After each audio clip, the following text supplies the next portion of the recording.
Hi, everyone. This is the second one of these we're doing in a week. Really tragically and unfortunately, uh, tribute to a legend from Manchester. This time it's Denis Law, and in the video I taped about Tony Book on Wednesday after Tony Book's passing, mentioned Denis Law on his back heel, his famous back heel against Manchester United for Manchester City in 1974. Now, Denis Law had been a great player, one of the greatest players in Manchester United history. So it's very ironic he scored that goal for Manchester City.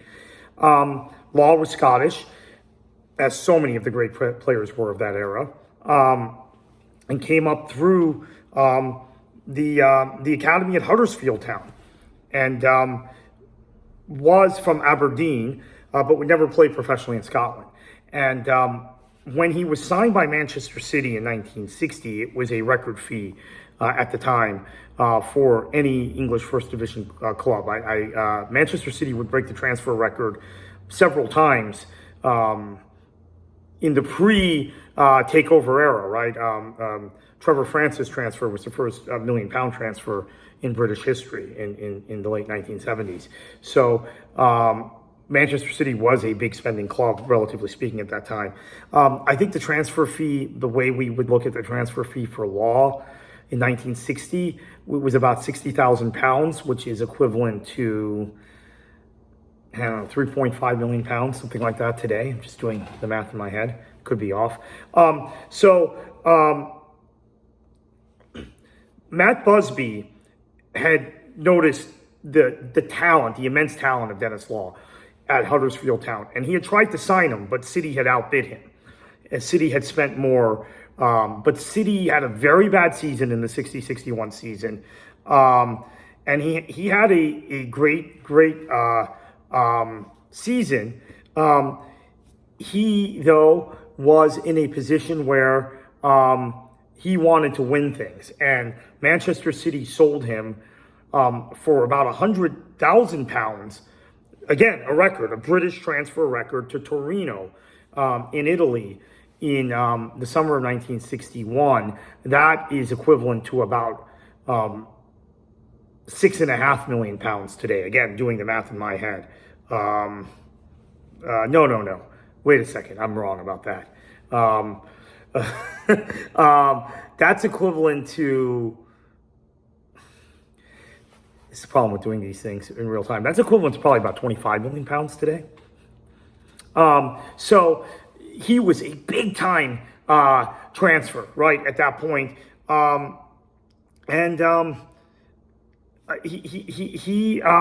He got injured in a car crash while he was in Torino. By the way, I'm looking at my computer because I want to mention that the image that's on the thumbnail is downloaded via Creative Commons license, and the person who took the photograph is Paul Hermans, so I want to make sure we give that person credit. And it's a picture of the Manchester United Trinity, which of course is Georgie Best, Bobby Charlton, and Denis Law. We're going to get to that. We're going to get to the Trinity in a minute. We're going to get to Manchester United in a minute. Law gets into a car accident. He didn't really acclimate to Italian culture.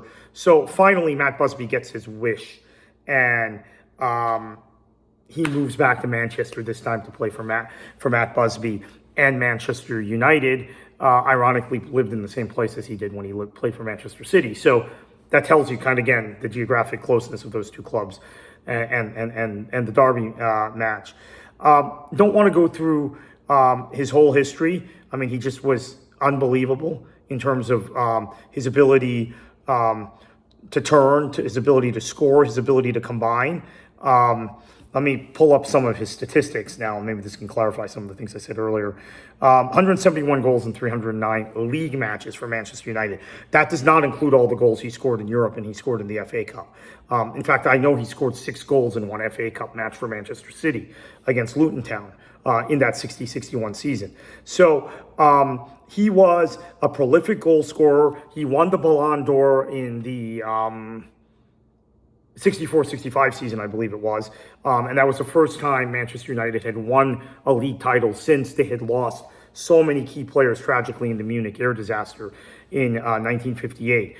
He scored 28 goals that season. So he then helps lead the team with the Trinity, with Georgie Best, who probably, now that we're doing these historical videos, should make a video about Georgie Best, including his time in the United States at some point. Makes a huge impact with him and Bobby Charlton and the rest of that Busby Babe team to win the '68 European Cup, which ironically was being won at the same time as crosstown rivals Manchester City, led by Tony Book, Mike Summerby, Franny Lee, and Colin Bell, greatest player in Manchester City history, won the league title. So Manchester was the epicenter of football, as we talked about in the book video. They reached the semifinal of the European Cup again in '69, but they lose to Milan. It really was a difficult loss, right? They outplayed Milan in the second leg. They probably played them evenly in the first leg, but lost 2-1. There were problems with once Matt Busby retired and then came back, and problems at Man United. So he eventually moves back to Manchester City, where Tony Book signed him, who knew him, like we talked about. Actually, I think Johnny Hart signed. A Book inherited him, but Johnny Hart actually signed Denis Law, doing a lot of this off of memory. Sorry. He made a huge impact that season for Manchester City, although it was kind of an ill-fated campaign. The shocking 2-1 defeat in the League Cup final to Wolves. One of the highlights of Wolves' history was a stunner. Law was on the pitch for City in that match, and then he scored the goal, the winning goal, as we talked about, back heel goal we talked about earlier in the week against Manchester United.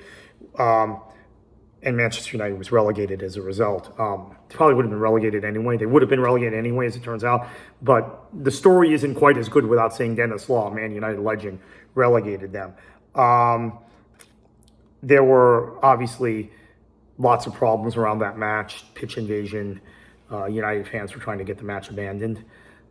And the FA ruled the match should stand. They didn't play a full 90. They ended up, I think, only playing 87 or 88 minutes. So United were relegated. Law did not return to Manchester City the next year because he didn't want to be a reserve. Tony Book told him, you can stay. You know, you have a contract, but you're not going to start, as he had. I mean, he had started 24 matches in the league and three cup matches in the 73-74 season. So he retired. And he is also the leading goal scorer in Scotland history with 30 goals. He retired. Okay, I said he retired from club football. He did play.